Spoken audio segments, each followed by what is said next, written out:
He's basically saying, if I incite you to riot, if you crush spines and skulls, then I am going to, don't worry about it, you're doing it in my name, for my benefit, I'm just going to pardon you. I would not be surprised if we saw a mass resignation from the Department of Justice. Why were they being pardoned? That's my question. In other words, were they innocent? Nobody's asserting that. Or are they being pardoned simply because they were the willing political foot soldiers for Donald Trump? Wait, are we supposed to believe that the open borders Democrats are suddenly the party of law and order? Is that their argument now? Because that is knee-slappingly hilarious. Now, just look at the commutations and pardons Biden issued before leaving office. Consider the case of drug dealer Adrian Peeler. He was convicted in the murder of 8-year-old B.J. Brown and his mother, Karen Clark. B.J. Brown and his mom, B.J. himself was about to testify in court against Peeler's brother. He'd seen Russell Peeler shoot his mom's boyfriend as they were riding in the car together. B.J. survived that shooting, but the Peeler brothers wanted him silenced. So, Adrian Peeler went to their home and shot them both.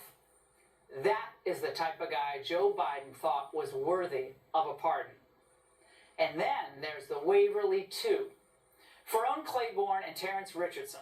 Well, Biden granted them clemency despite their being linked to the murder of Alan Gibson, a Virginia police officer.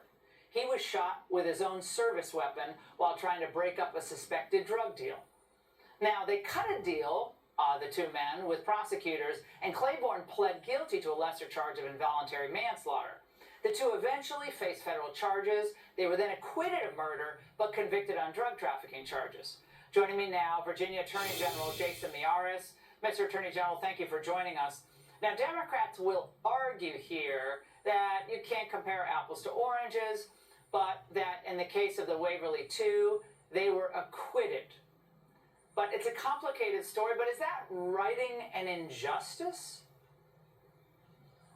No, I mean, the injustice is what happened to Alan Gibson. He's one of those quiet heroes that Governor Youngkin and I talk about. They go, they put on the badge, they protect our society. He left behind when he went to work that day in 1998, his wife and his young daughter, and he stumbled upon this drug deal, as you noted.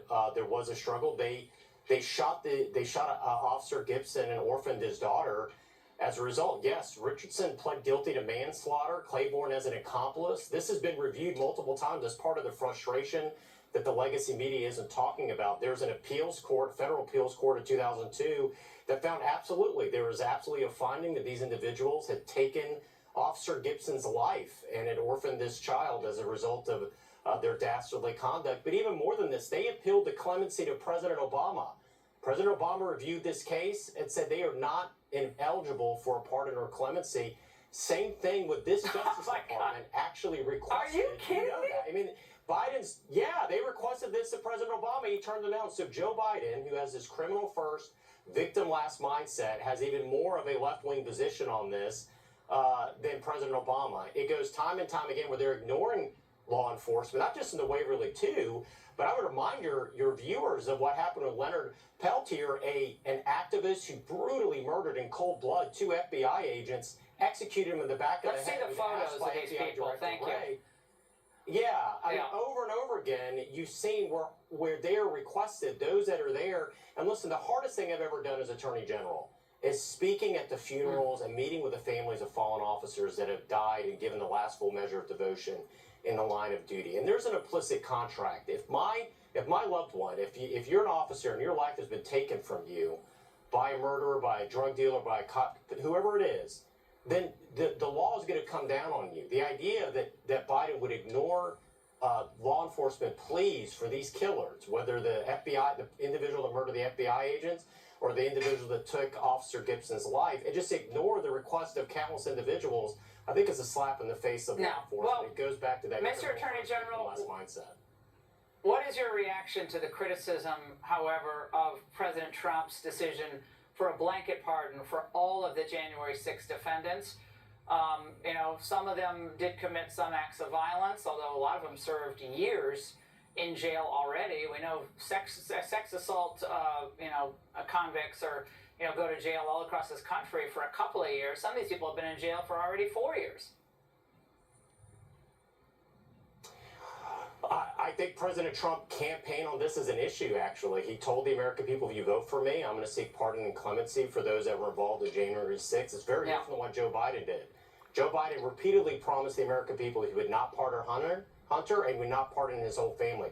He pardoned his brothers, his sisters, almost everybody in the Biden family. I think it's a huge difference between a campaign promise and somebody who looked at the American people, said he would never do it, and then he did it. All right, Mr. Attorney General, thank you very much.